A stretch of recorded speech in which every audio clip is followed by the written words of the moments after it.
In the fall of '95, archivist Eleanor Vance vanished after her lunch break on the library steps. The next morning, a custodian found a strange scene in the history wing. Her book cart was overturned, and a dark red chemical had been poured over a handwritten note on the floor, dissolving the ink into an unreadable stain.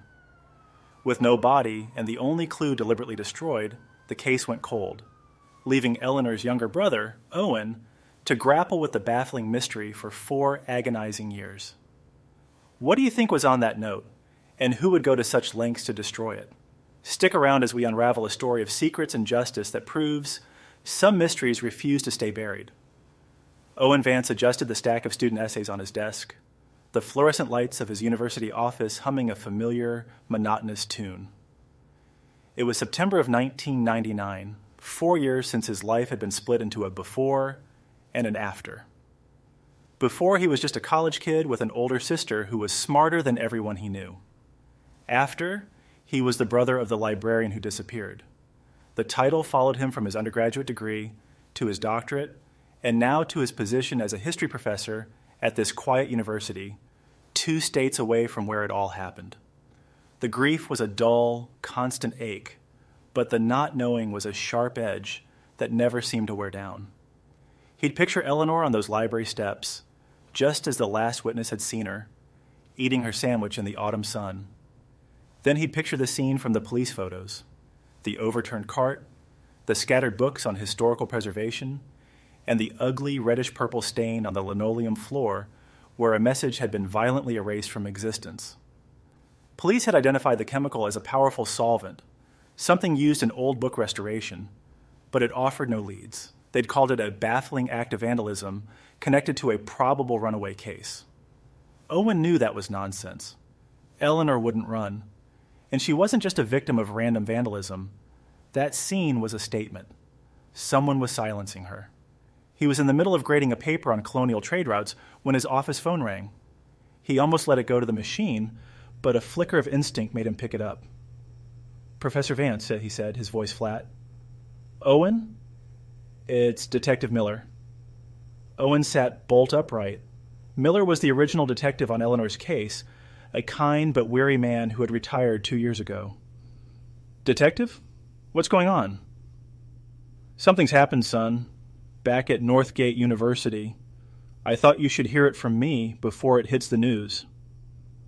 Owen's heart hammered against his ribs. "Did you find her?"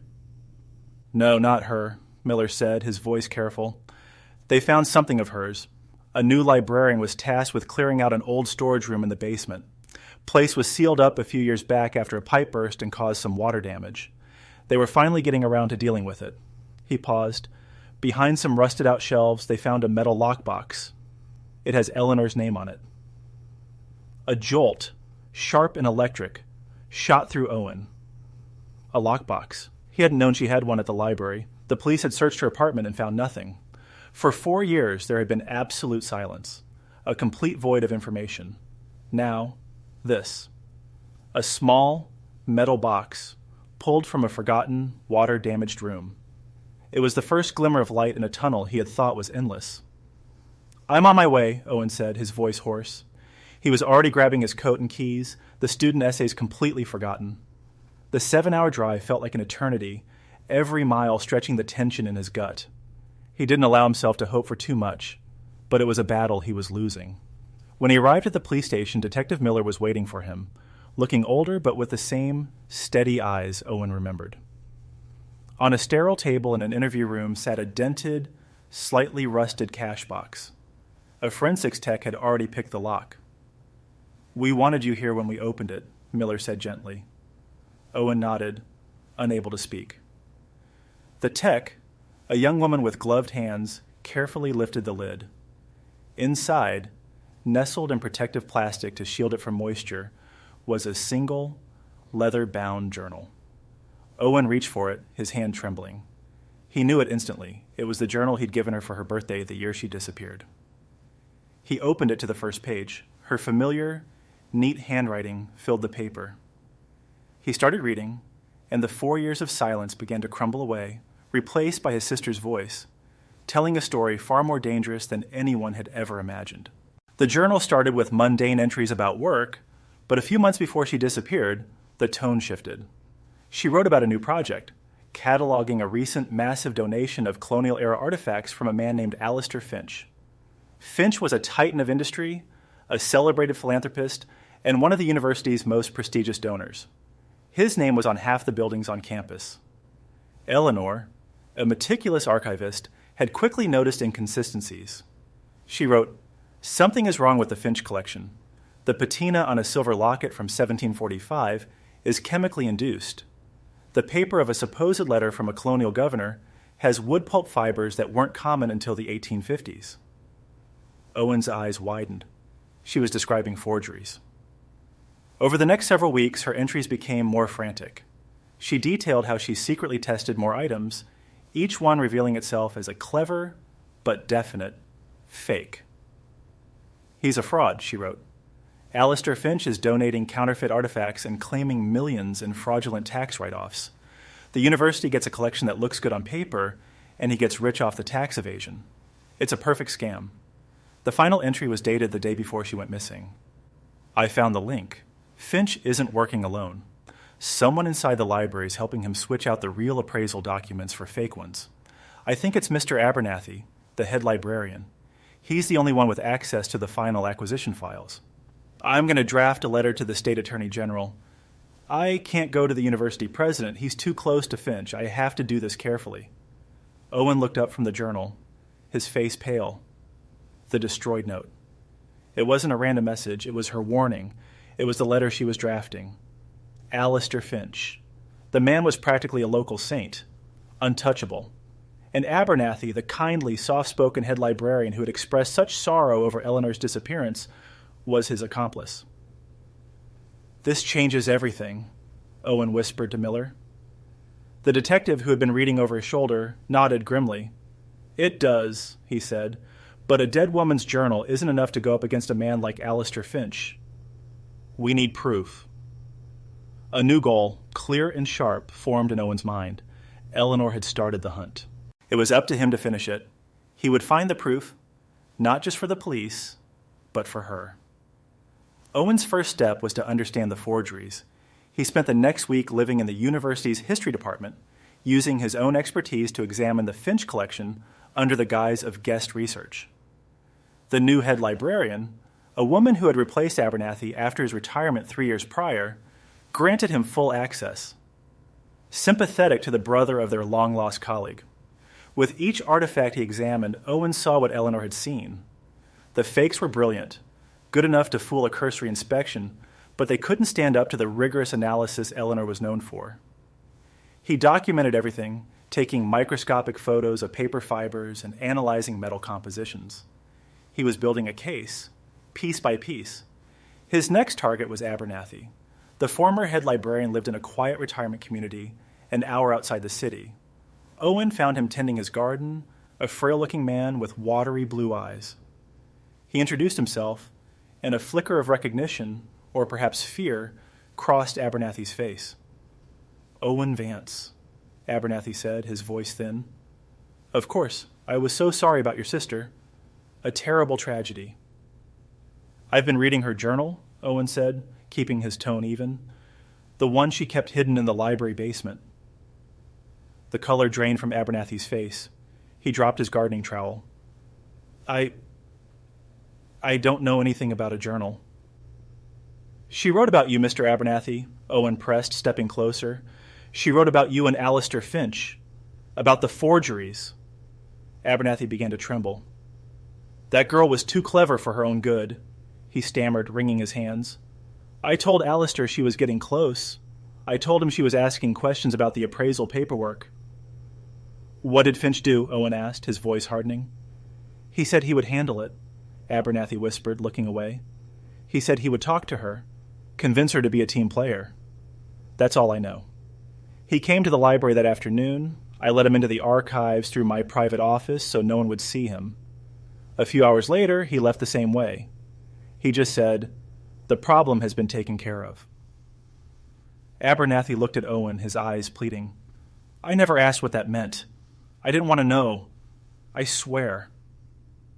Abernathy's confession, though cowardly, gave Owen his next lead. Finch hadn't walked through the front door. He had used a private entrance. This meant he could have taken Eleanor out the same way unseen. Owen returned to the university library, this time with Detective Miller. They went to Abernathy's old office, which was now used for storage. Behind a heavy filing cabinet, they found what Abernathy had described, a small, unmarked door. It led to a service corridor that connected to an underground loading dock, a place where trucks could deliver supplies without disrupting the campus. It was the perfect exit route.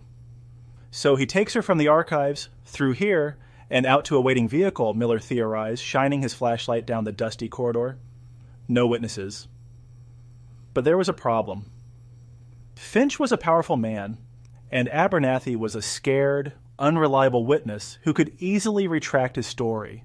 They still had no physical evidence linking Finch to the crime, and no idea what had happened to Eleanor's body. The trail felt like it was going cold again. Frustrated, Owen went back to the journal, reading it over and over, searching for a detail he might have missed. He found it in an offhand comment Eleanor had made about one of the first artifacts she suspected. The colonial sea chest is the most obvious fake. The wood is American chestnut, which is correct for the period, but it has traces of a modern varnish Finch must have used to artificially age it. He keeps the real one at his lakeside estate, I'm sure. He likes to keep his trophies close. His trophies. The phrase echoed in Owen's mind. What if Finch hadn't disposed of Eleanor's body? What if, in his supreme arrogance, he had kept her somewhere on his vast, private estate? It was a monstrous thought, a long shot, but it was the only lead they had. Getting a search warrant for Alistair Finch's property based on a dead woman's speculation and the ramblings of a terrified old man was impossible. Miller told him as much. We can't do it, Owen. A judge would laugh us out of the courtroom. Then I'll go myself, Owen declared. That's illegal and dangerous, Miller warned. Finch isn't just a white-collar criminal. If he murdered your sister, he won't hesitate to deal with you. Eleanor was a historian, Owen said, his voice filled with a cold resolve. She believed in digging for the truth, no matter how deep it's buried. I'm going to find it. That night, under the cover of a moonless sky, Owen drove his car to a service road a mile from the Finch estate. Dressed in dark clothes, with a backpack containing a flashlight, a camera, and a pair of bolt cutters, he made his way through the dense woods that bordered the property.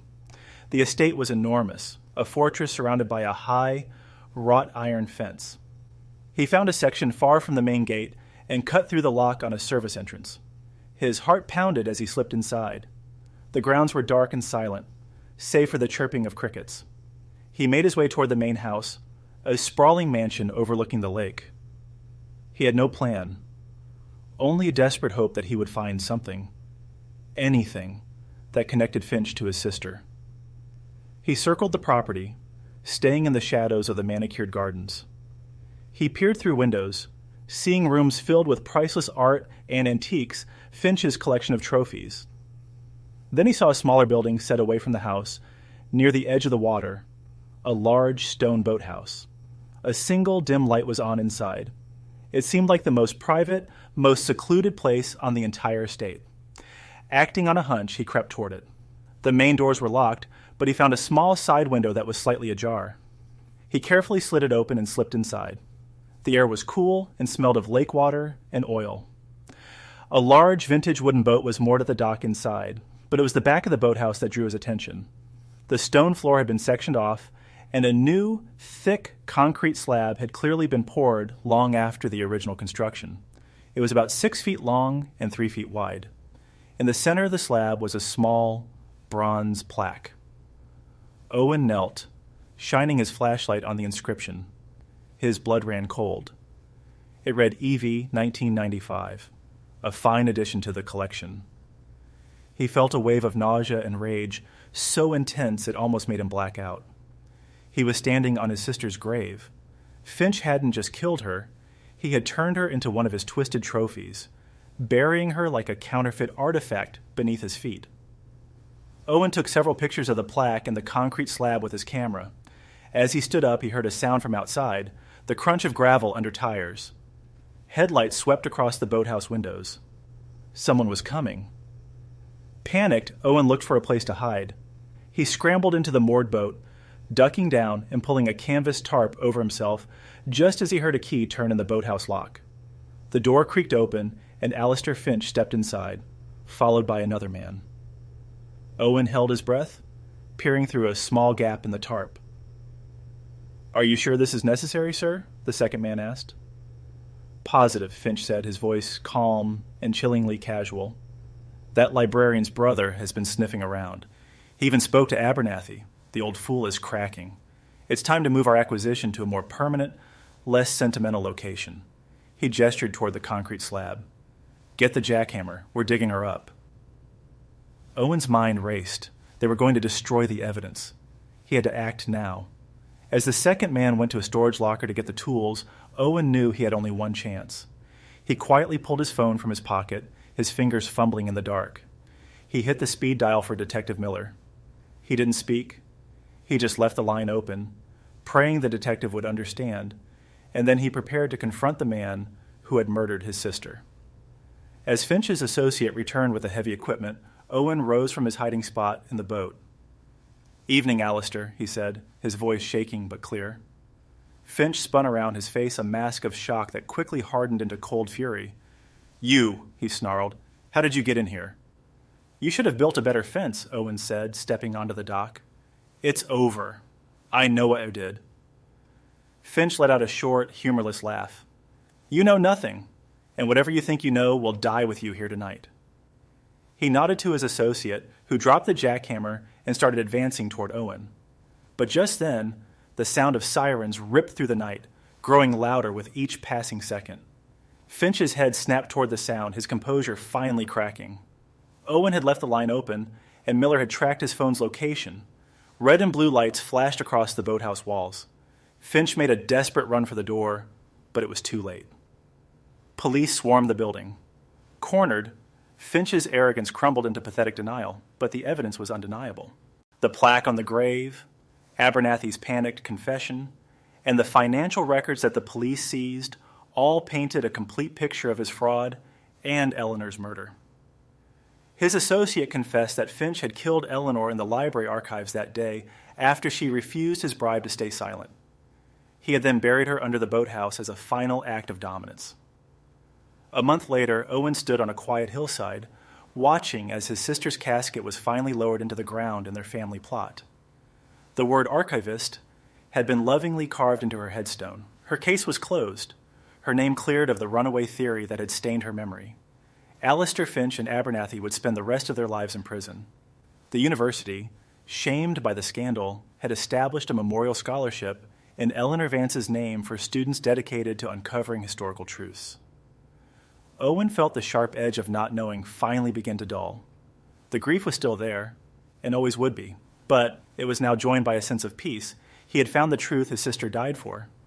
He had finished her story. If you were in Eleanor's position and discovered a crime being committed by someone powerful, would you have tried to expose it, even knowing the risk? Let us know your thoughts in the comments below. For more stories where the past refuses to stay hidden, make sure you're subscribed to our channel. You won't want to miss what we uncover next.